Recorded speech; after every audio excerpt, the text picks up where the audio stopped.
This took place 2 years ago, and I can still recall every moment in almost perfect detail.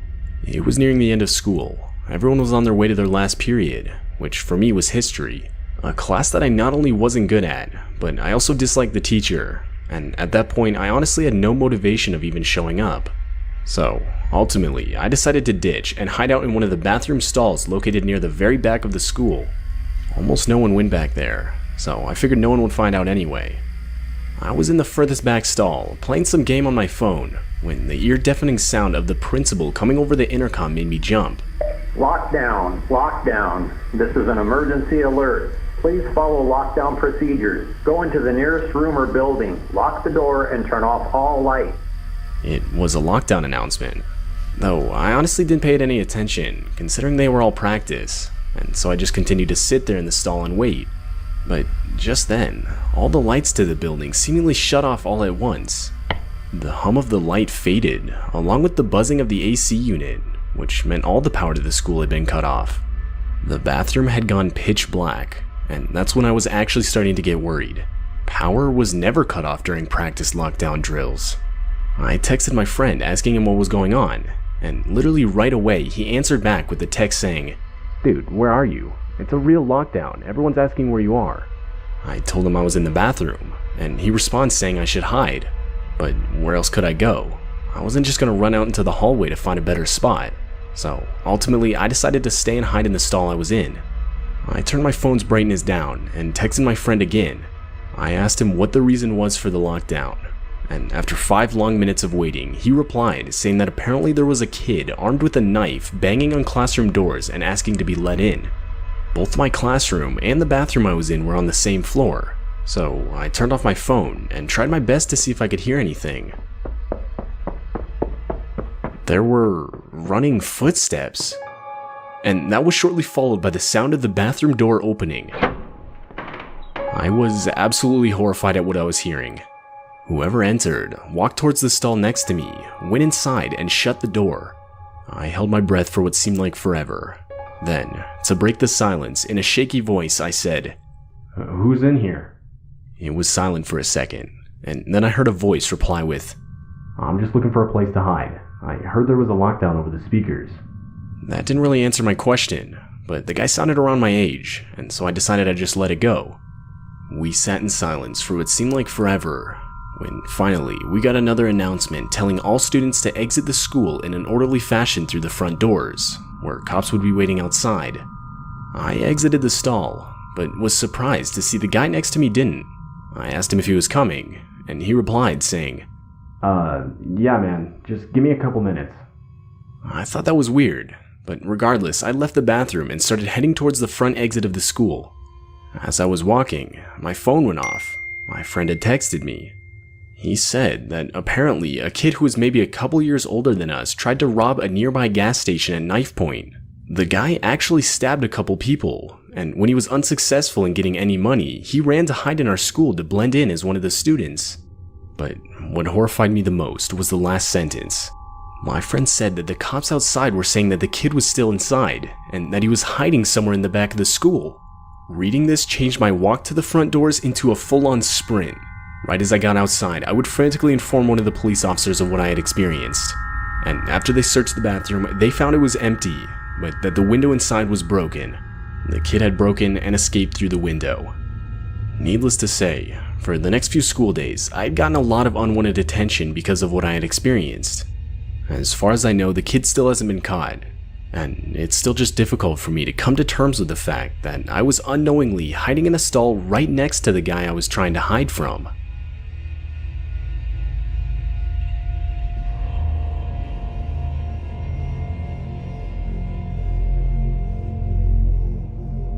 I somewhat recently got my first real job as a teacher at a public elementary school in a nearby neighborhood.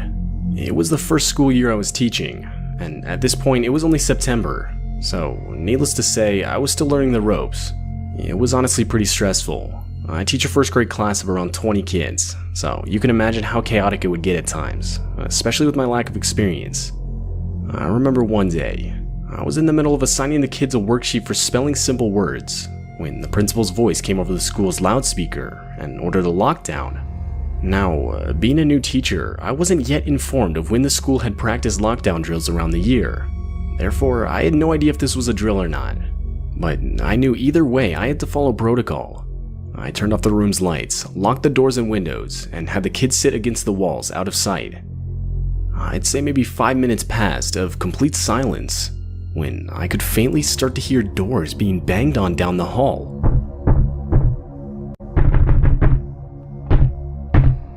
I could feel my heart start to race as the sounds got louder as whoever was banging on the doors got closer.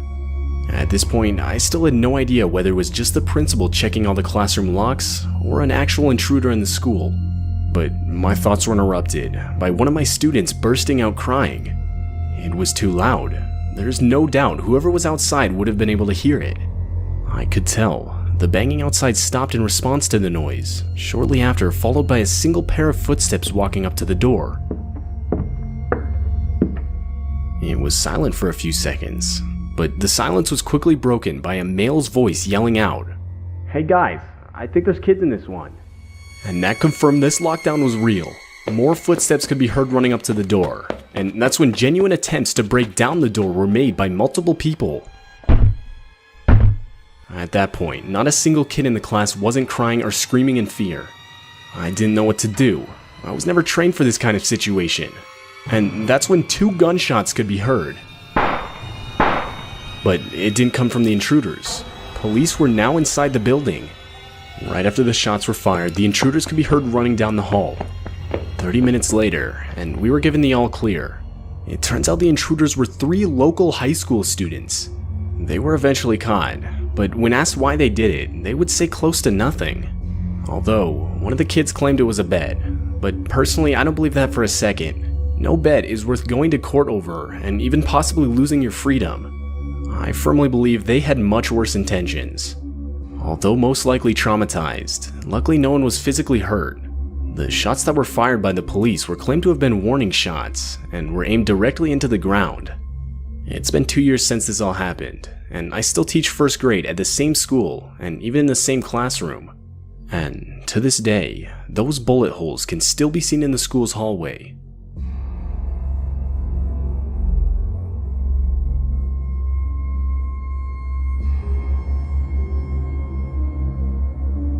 This happened back when I was in middle school.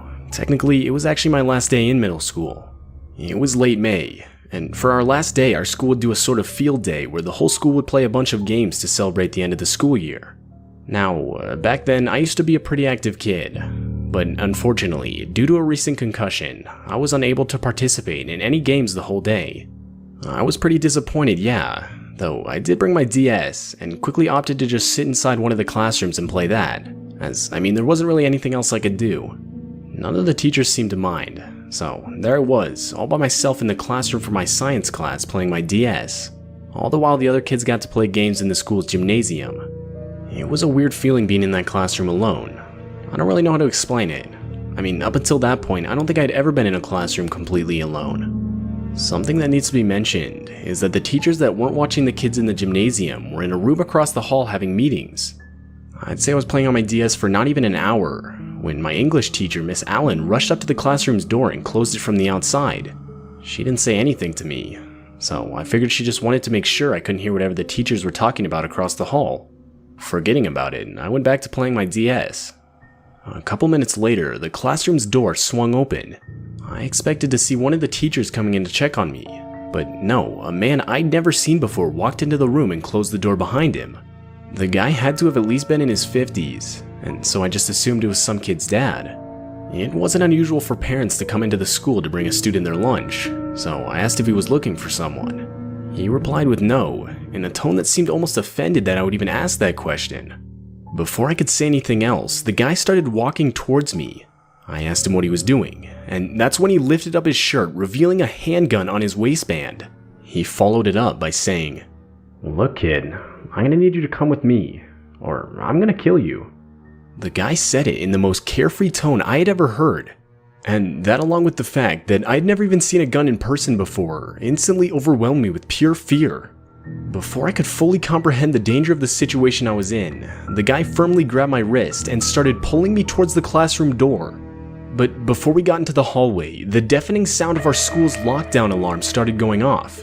This was followed by the guy instantly letting go of my wrist and making a run for it down the hall and through a back exit. I stood there in shock for a second, but ultimately went back inside the classroom.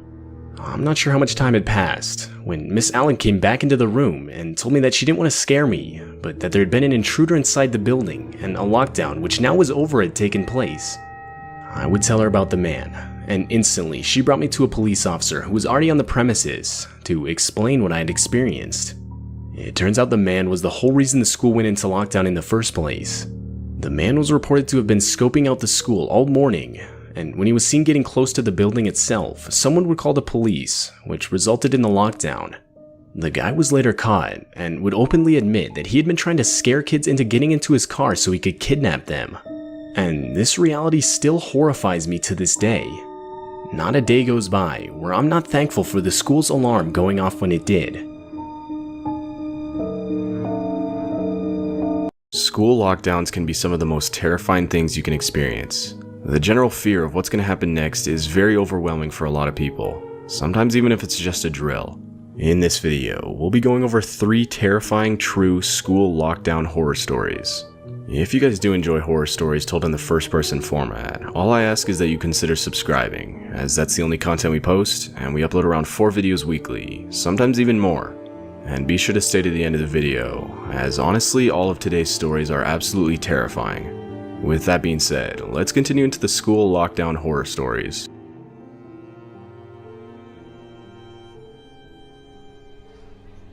It was a completely normal, boring school day. I was in 7th period math, and the clock showed 2:45 p.m., which means the school day was nearly done. As it was a Friday, and spring break was just around the corner, you could feel everyone getting antsy in their seats. A lot of people had tests and whatnot, whereas my class got to have fun. We had a super laid-back teacher who loved to entertain us as much as possible. We lucked out in that sense. Me and my girlfriend Haley were messing around in the back, talking about something that occurred earlier that day. When it happened, the alarm for the lockdown went off, and the principal came over the loudspeaker.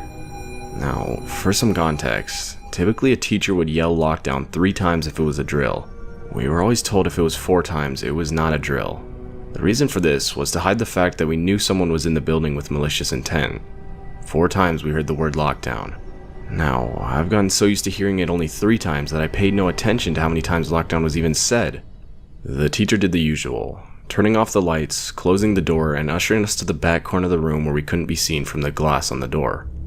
Our classroom had 2 doors, one at the front and one at the back. In the midst of all the commotion, me and Haley did the one thing you should never do in a lockdown. We snuck out of the class. We were now in the hallway on the 3rd floor. Everything looked so weird. Not a single person in sight other than the 2 of us. A sort of humming noise came from the walls, indicating the school had cut all the power. I thought this was weird, as I thought it was only a drill. "Hey, why would they cut off the power if it's just a drill?" I asked. This was when we really started to question if it was actually a drill or not. But with us being stupid teenagers, we brushed it off as nothing. We continued roaming the halls when we started to hear a sound.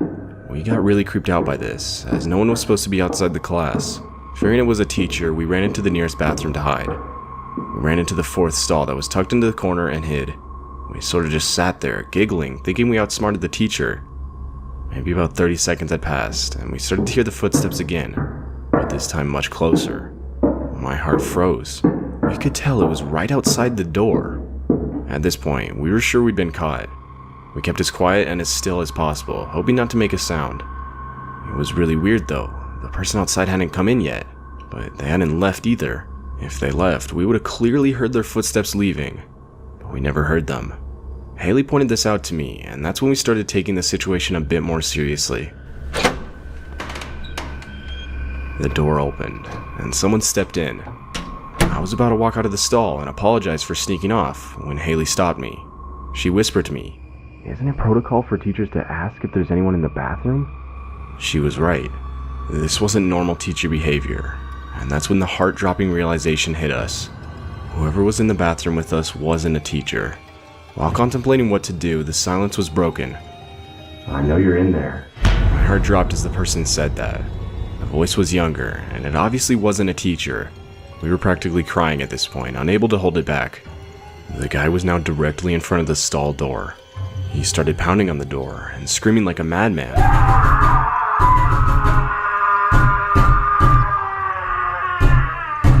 As this was happening though, I heard the door open again, followed by the familiar voice of my teacher, Mr. Taylor. Hey, what the hell are you doing? I heard a scuffle outside, and I immediately rushed to aid my teacher. Eventually we got the guy held down and the cops were called. Apparently, the man was an escapee from a mental asylum near the school, and thankfully, no one got hurt.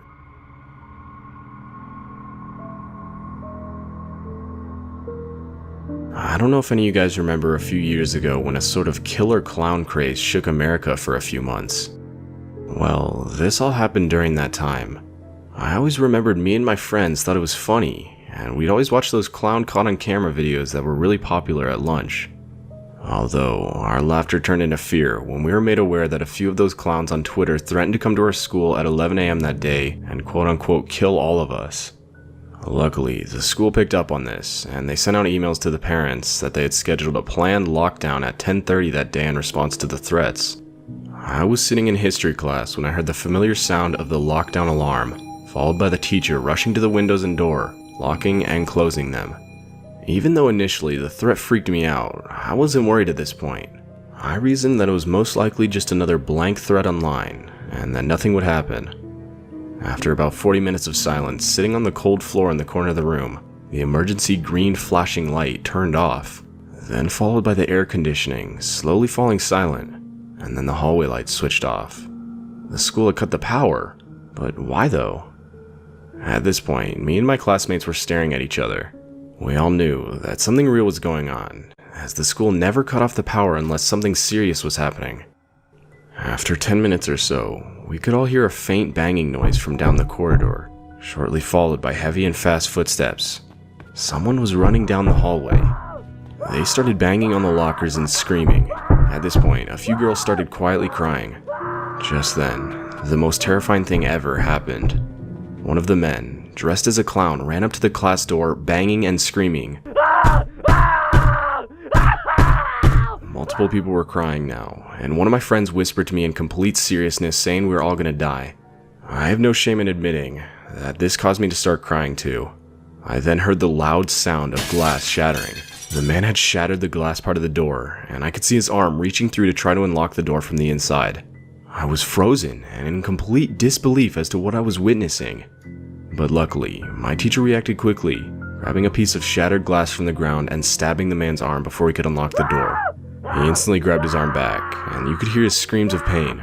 He then quickly stepped away from the door, and his screams slowly faded down the corridor. After another 2 hours, the principal came on the loudspeaker, explaining everything. He said that just after 11, 2 men walked into the school, one holding a kitchen knife. They ran around the school, threatening to kill students and trying to break into classrooms. But once the police raided the school, only one of them was caught, and it wasn't the one who tried to break into our classroom. After the whole event, the school got over 20 buses to take the younger kids home, and the kids 9th grade and over, like me, were told to walk home in groups and call the cops if we saw anything suspicious. I had a hard week at school after that experience. I was always thinking that the men would return, this time with a gun or something, but nothing happened. This, nonetheless, will be scarred into my mind forever. Ever since the lockdown, the school has hired a few more on-campus police officers, and they've installed some auto-locking features on doors and windows. This has made me feel a little bit better in school, but this isn't just an experience you can simply forget about. I live in the middle of nowhere. The school I go to has maybe 500 students in total. It's enough for everyone to know everyone's name. Regardless, this day our school went on lockdown.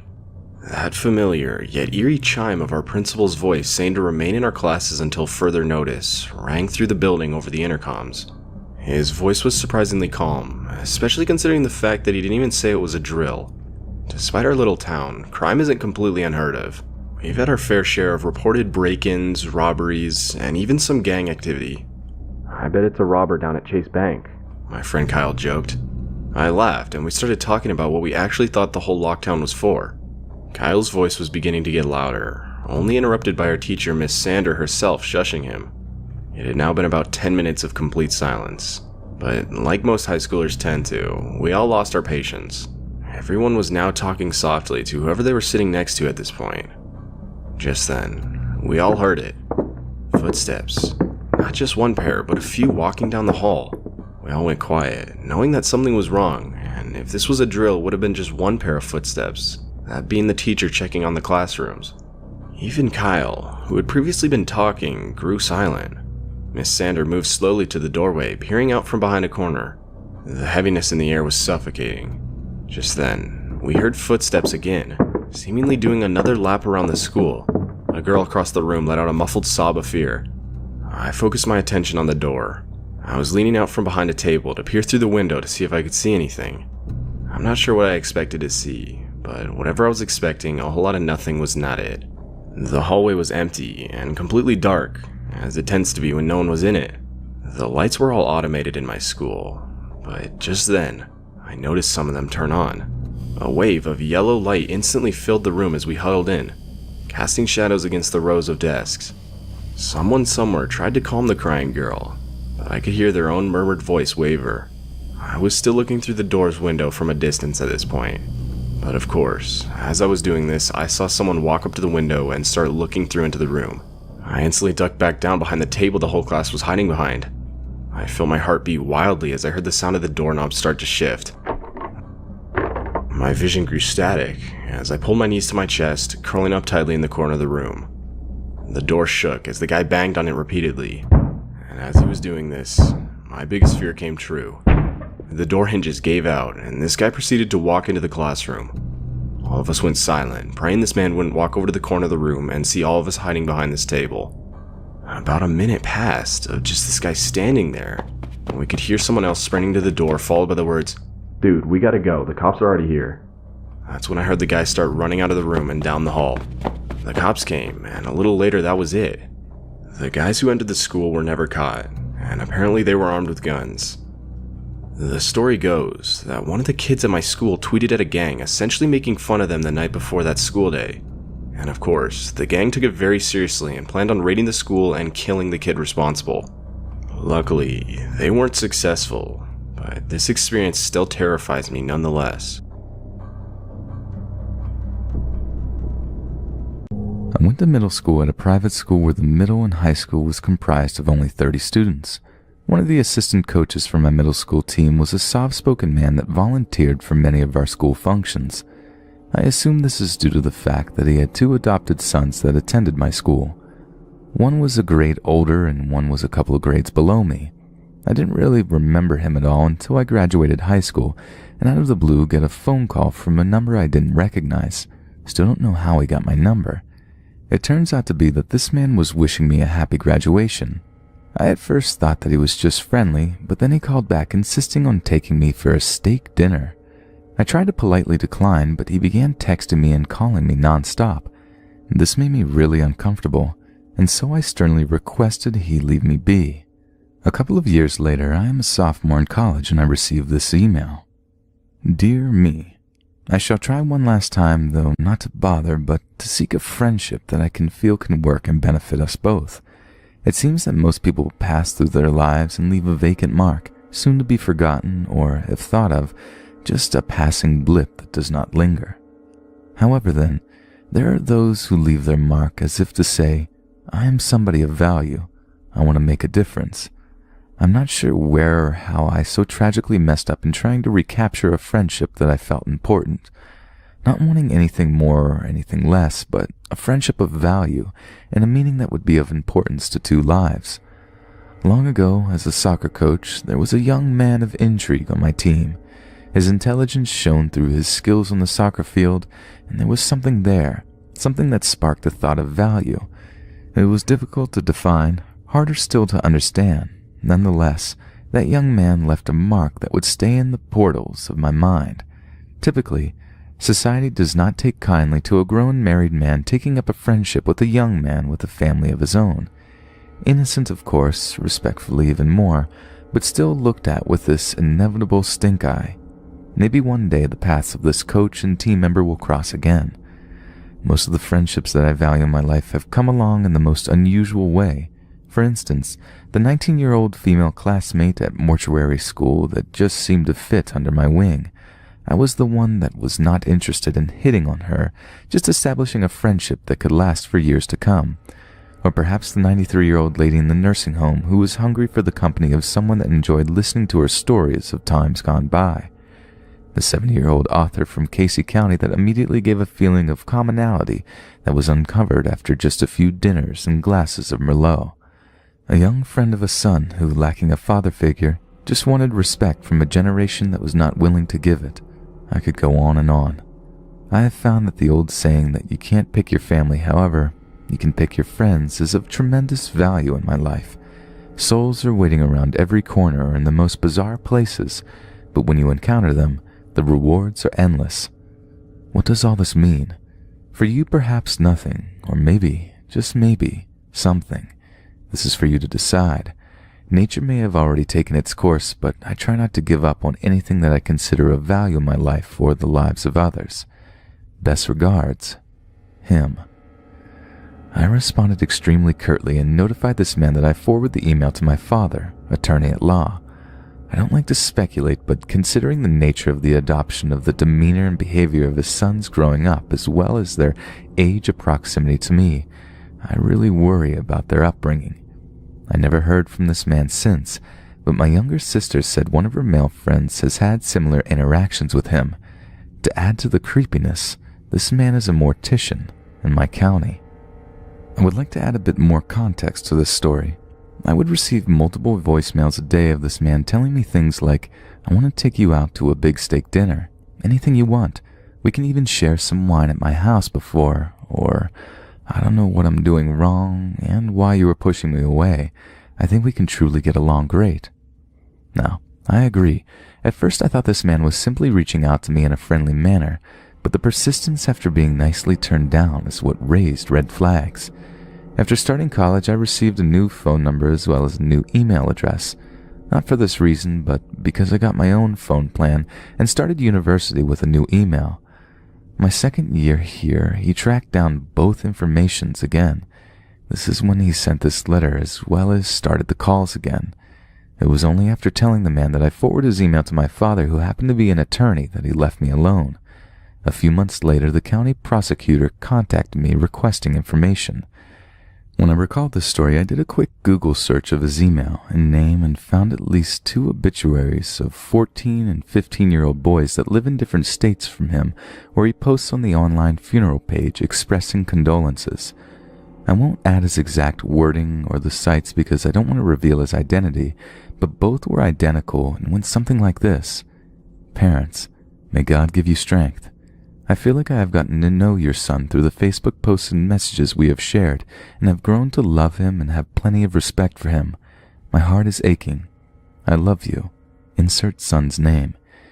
It is speculative, but it sounds as if he doesn't personally know these boys, and the similar wording he uses to the letter he sent me further raises red flags. And lastly, I want to reiterate that I barely knew this man. We never had an opportunity to be alone and develop some bond that he refers to. He was the assistant coach for my middle school soccer team. I rarely even made it on the field, as I was in the 6th grade and it was a middle school team. It was not as if he was some teacher I saw every day, and I sincerely left an impression on him. I didn't even remember he existed until the calls and emails started.